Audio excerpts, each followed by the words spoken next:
Monsieur le Président, Chair, chers délégués, distinguished delegates, chers amis du droit d'apprendre, distinguished friends of the right to learning, greetings. je voudrais remercier Well, first and l'UNESCO foremost, I would like to de me thank permettre de vous UNESCO for allowing me to speak before you today, speak on behalf of the International Council of Adult Education. Nous sommes venus ici pour coopérer We have come here tous les gouvernements to du monde work in cooperation with all governments of the cette world ressource extraordinaire qu'est l'intelligence de l'humanité. to move forward on the amazing resource that is human intelligence. Bien We're sûr, here for dialogue. près du terrain, nous sommes inquiets Of course, que le we progrès n'avance who are at the grassroots level are rather worried et en même temps, that progress is so nous sommes slow. prêts à dialoguer pour coopérer. But at the same time, we are willing to engage in dialogue for cooperation. Est un pas en avant And what is happening, what is going to happen on this last day of the conference will make a great difference. You do know we want to plus important. move further, and it's important that we C'est do. important d'avancer. Je ne sais It's pas si important vous that avez we regardé les médias move forward. I don't know if you watched the news this morning. There were two horrific tragedies that occurred in Africa today, one in Guinea and one in Somalia. Hundreds of people died in this tragedy. And the lesson to be drawn from that is that men and women the world over should have the right to learn to live together, to settle conflicts through dialogue. This means there is need for widespread, basic dialogue. Yes, we need to move to action. Throughout the preparatory meetings for Confintea, all the partners, international, national, NGOs, all agreed on one thing, the fact that we need to move from rhetoric to action. And to move from rhetoric to action, there are two major issues that come to play. The first is, why the urgency to move to action? And the second, how exactly do we do this? Now, the first question that arises is, why is it that lifelong education has become so important for billions of men and women? I'm going to give you 5 reasons, very briefly. Well, first, you no doubt recall the MDGs on education, health, the environment, international cooperation. Well, education of the adult population does not come up anywhere in the MDGs, but it's everywhere. As we have seen with the horrible AIDS pandemic, and we have experienced this over and over again, we cannot possibly solve the problem of AIDS without equipping the population, without prevention. And for prevention, you need to have adult education. We cannot possibly improve school success rates for children if you do not equip the parents and improve their skills. The first 5 years of life are the most strategic in the education of a child, and the parents must be able to play a very important role. So parental education means basic training for adults. This is one of the fundamental strategies we need to employ to achieve the MDGs. I mean, it is unthinkable that we could even begin to solve the food crisis, which is one of our main objectives, despite the failure of the conference held a few weeks ago. Unthinkable that we could begin to solve the problem without allowing the farmers to improve their skills. And what does this entail? It means you have to have participatory agricultural systems put in place, adult education. Indeed, adult education is nowhere mentioned in the MDGs, yet it is everywhere, because we cannot possibly deal with the challenges that humanity faces without allowing adults to participate and obtain information and training. And that is why adult education is a matter of urgency. As you well know, adult education is one of the strategies to tackle the financial crisis. Let me just give you one example from the industrialized countries this time around. Now look at what some countries have done in Latin America, in North America, US, Canada, and in Europe. One of the major measures the governments have used to deal with the crisis in these countries is massive investment in the training of the workforce, so that after the crisis, workers will be in the position to work in industries whose methods have changed and whose technologies have changed. What is this? This is work-related adult education. Why should we develop adult education? Well, because adult education is very fundamental for each and every one of us. What is adult education? Adult education is the opportunity to continue to develop oneself. Well, as you know, I'll switch to English for a few minutes. We don't just talk about lifelong learning. We don't just talk about life-wide learning. There cannot possibly be any lifelong or life-wide learning without life-deep learning, without each and every one of us being able to have self-development, improve our self-esteem, have joy in learning, feel confident that we can work our way through the transitional periods of life. Succeeding by developing skills means that you enable millions of men and women, migrants, professionally mobile persons, people who are going through times of transition, people who are becoming parents, grandparents, who all different times of transition, enable these people to succeed through this progress and be the masters of their own existence. What exactly does this entail? It entails adult and youth education. Non-school adult and youth education is a right, not just a basic right because it's a matter of human dignity, but it's a right because it's at the very foundation of all the other rights. You cannot possibly exercise your right to work without increasing and improving your skills throughout your career. You cannot possibly exercise your right to human dignity if of course, if you're a farmer, you can have land. If you're a peasant farmer, you can have land. But you also need the skills required to move to a higher level of productivity, agricultural productivity. Why is this important? Well, there is another reason yet. We cannot wait for 35 years.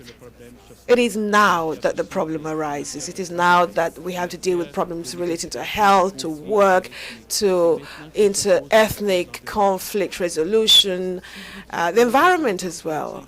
Well, we cannot wait for 35 years. Why? Because we cannot simply rely on the initial training of young people. It would take 35 years if we were to do so. We would have to wait for Confintea 9 to have tangible results. We cannot possibly wait for Confintea 9 in 2035. We have to work with adults so that in the next 5 years, our adult population from the age of 16 to 100, 120 be able to take initiatives, be fully involved, move from a passive welfare state to a participatory welfare system. That is what adult education will do. And it is important because we say a lot about productivity. We civil society organizations are no longer afraid of talking about productivity. It is a key word: social productivity, cultural productivity, economic productivity. The entire history of humanity for the past 50,000 years has been based on raising productivity via human intelligence. But the problem is that this cannot happen without the active and creative participation of men and women, and that is what adult education leads to. And we cannot possibly have proper productivity if there is no equitable sharing out of the fruits of productivity. It's very worrying to see how gaps are increasing. It's not just about a material gap. It's also the whole issue of using the personal resources we all have and which our society needs. So what do we do? How do we answer these questions?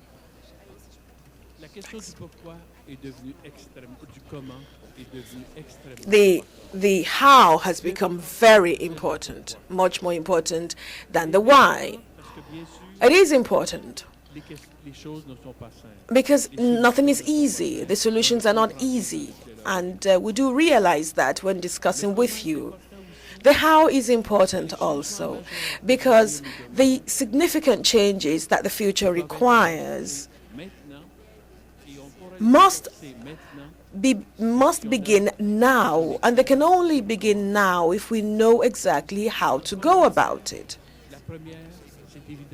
So first and foremost, on the how, in each and every one of our countries worldwide, in the 195 countries worldwide, we need to adopt policies and promulgate laws that show very clearly that education is not just about training young people. It's about skills development, lifelong skills development for everyone, and that we need the proper legislation so we can move from the traditional perspective of education to a lifelong education perspective. That is essential. Adult education must be part and parcel of the Ministry of Education. It's very important for literacy and basic education, but it's also important in terms of access of adults to colleges and universities. Let's keep in mind the fact that in many of our countries, there is something extremely important taking place or not taking place, because this can sometimes have a very negative impact. We also have to involve the other ministries. The World Health Organization, since 1998, has been asking us to devote 5% of our health budget to health promotion. In other words, education and health. It's the only way whereby we will be able to contain the exponential growth of health expenditure in all our countries. It takes courage, but we must invest in health education for adults. The role of education in the Ministry of Industry, the Ministry of Employment, the Justice Ministry.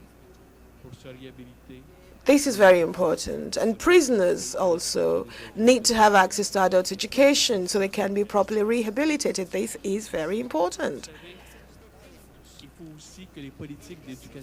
And as you well know, adult education policies in our countries should enable men and women who are isolated at work in their villages, in the rural areas, in their neighborhoods, to be able to express their needs. In youth education, we see how things evolve.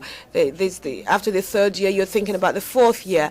But when you think of the secretary in the office, the farmer on his land, if there's nothing done to help them, nothing will happen. We need to have adult education policies that take on board the conditions of adults, provide information, provides advice, and celebrates their successes and their achievements.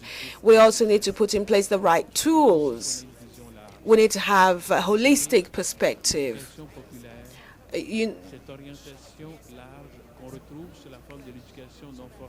You see, the wider perspective that we education for everyone, what you sometimes find in Latin American countries and in some French-speaking countries, is another form of that general view of adult education. And we face a challenge as legislators, and you as governments, you need to enable that there is a proper synergy here. And on this score, I believe that the Ministry of Education needs to recognize that the other ministries have a very important role to play, but the Ministry of Education must be entrusted with coordination and ensuring synergy, and that is very important. Adult education is interministerial in nature, and that is something we need to understand. Now, the second aspect of the how is mobilizing the stakeholders. We need to mobilize all the stakeholders, the government, the private sector, and of course civil society. Adult education, of course, falls within the remit of the Ministry of Education, also concerns the other ministries, but it also concerns the private sector, learners' associations. The adult learners movement is very important because they are the ones who express their need. And of course, you also have civil society organizations who are very important partners because they are passionate about this, and that makes them efficient. They're efficient in terms of collective participation and follow-up.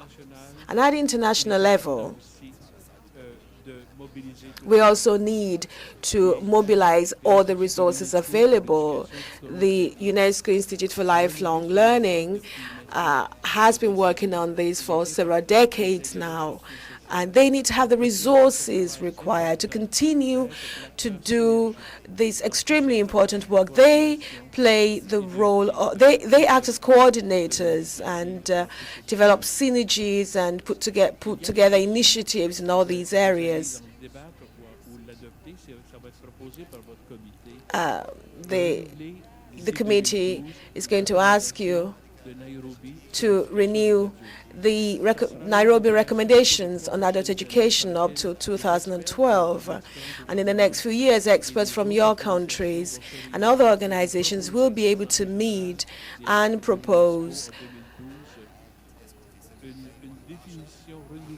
a new definition of adult education for the General Assembly of UNESCO in 2012. They're going to be proposing new instruments, and this is extremely important. And the UNESCO Institute for Lifelong Learning is in an ideal position to help move this process forward within UNESCO. And the third important aspect is mobilizing funds. Of course, a lot has been said over the past 3 days on funding. It's very difficult for us to talk about funding without mentioning figures. Some wanted to talk about funding without mentioning figures. We don't understand. I hope you know what I'm trying to say. When I go to the bank, I need to know what the how is. That is important.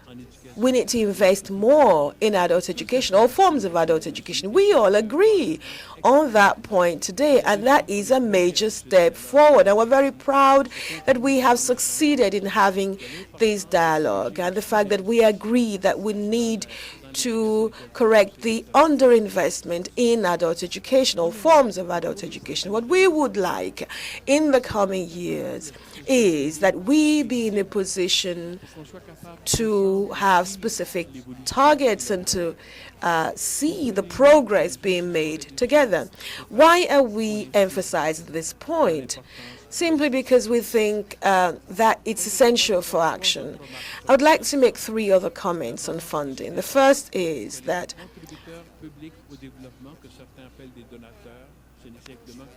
the public authorities who contribute to funding, donors, it's about countries from the north giving back to the south. We need to arrive at point 7. We need to have a specific chapter on adult education. It is essential. We cannot possibly solve the problems in the world without improving skills worldwide. Global peace diplomacy is not just top-down. As the great president of Finland in the 1990s said, diplomacy is also grassroots diplomacy. When all citizens of the world are able to speak to one another despite cultural and religious differences, then we will begin to have lasting peace. Investing in education for peace, investing in adult education means we're investing in saving money that would otherwise have been devoted to health and education. There's another thing I'd like to say about funding. And it's something that many countries face, a problem many countries face. I don't understand that African countries, who are the largest producers of bauxite, the third largest producers of gold, the largest producers of precious raw materials, I don't understand that this non-renewable national heritage is not better utilized. In the next 20 years, they will be exhausted. Why not devote a portion of this heritage to devote your renewable resource, your population, please? That is a fundamental question. Don't forget it.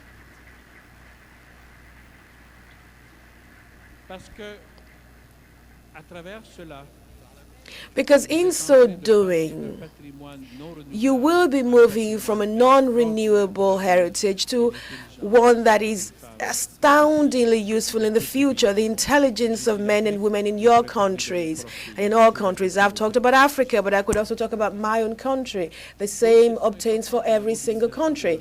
The other important aspect of resource mobilization is skill, the skills of our staff members in terms of adult education, literacy, health. We cannot possibly move forward if we do not improve the skills of our staff. We need to improve their status. They cannot do a good job. If the resources are not available, we need to invest more, but we need to invest properly. And to invest properly, we need to improve the skills of our facilitators, of our trainers, our supervisory staff, the people in charge of reception, providing information, everyone. We cannot have a one-sided form of communication. That would not work in the long run. Now we know how to ensure that education for health has a lasting effect. There is a way of doing this, and we need to learn how to do it. Of course, investing 5% of the budget in education for health is essential, but it has to be properly invested. And the fourth point has to do with follow-up, the follow-up of our actions, setting targets. We need to set targets. It's in so doing that we will know if we're moving forward or moving backward. That's important for you as managers, as politicians, as members of the civil society, the private sector, so we can all work together. We need to have targets that are binding. Why do we have targets that are binding? We have these in businesses. We have these in Parliament. It's extremely important. It's a way of mobilizing everyone to work towards the same objectives. And we cannot possibly have targets without figures. We know that it's very complex to come up with figures. It's difficult to come up with the appropriate figures for countries. But in each and every country, let's set targets. Let's define objectives. That's the best way to move forward. And when we're talking about follow-up of actions, we need to work on networks, international networks. Adult education requires expertise, requires skills, and they have to be further developed. There are all kinds of networks worldwide now. These networks need to work together. They need to connect with the UNESCO Institute for Lifelong Learning. Whatever kind of networks they are, I chair a network. There are networks of trainers. There is the Global Campaign for Education. There are business networks. There is a major network from the United States on the international market. There are networks of trainers, of researchers. All these networks should come together. We need to go beyond our borders and work hand in hand.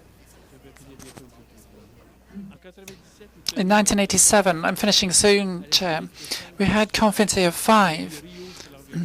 There was the Rio Conference on the Environment, there was the Beijing Conference on Women, there was the Copenhagen on Social Development, and then there was Cairo. And Confintea came in the wake of this movement and was able to develop a broad vision of adult education that I've just explained at the start. But the results of Confintea 5 are disappointing, and we know it only too well. There hasn't been enough action. Of course, some countries, like the host country, Brazil, set up fora in order to move things forward. And I could give you other examples. But we need to move on to deeds now. The debate on the eve of this Confintea 6 has been a very different one. We're in the throes of a world food, economic, social, financial crisis. And as we know, adult education is not a social cost which should be cut during a crisis. It's an instrument for preparing one to get out of a crisis. And that is an important context for us when it comes to adopting our recommendations. Another thing which is even more important to me is that next week, the men and women of planet Earth are going to decide on how to save the planet. And that is a matter of great worry to us. Either we manage to reach an understanding to prevent climate problems, in which case adult education at the people grassroots level, in the businesses and the firms, will be more important than ever in transforming people in order to produce and consume and move. But if Copenhagen's a failure, then adult education is going to be even more necessary than ever for all the citizens of the world to get back to work, to roll up our sleeves, to study our environment better. Whatever hurdles have to be overcome, what is at stake is the very future of this planet. You know that the planet is not going to survive unless it's a learning planet, and the planet will not survive unless it's, as I say, a learning planet, a planet in which we invest first and foremost, not in weapons, but in collective intelligence. That's the most extraordinary resource of all, collective intelligence. Please invest in collective intelligence. It's a right, but also it's an incredible community development tool. We, the representatives of civil society, are here to dialogue, to have a dialogue with you, to work hand in hand, to move forward this massive investment that's required. And we're ready for a candid dialogue. Things must move forward. The great Albert Einstein, who was all too well aware of the dynamics of elements, referred to the importance of making progress. He said, it's like a bicycle. You have to move forward so that you don't lose your balance. And I close with that quote.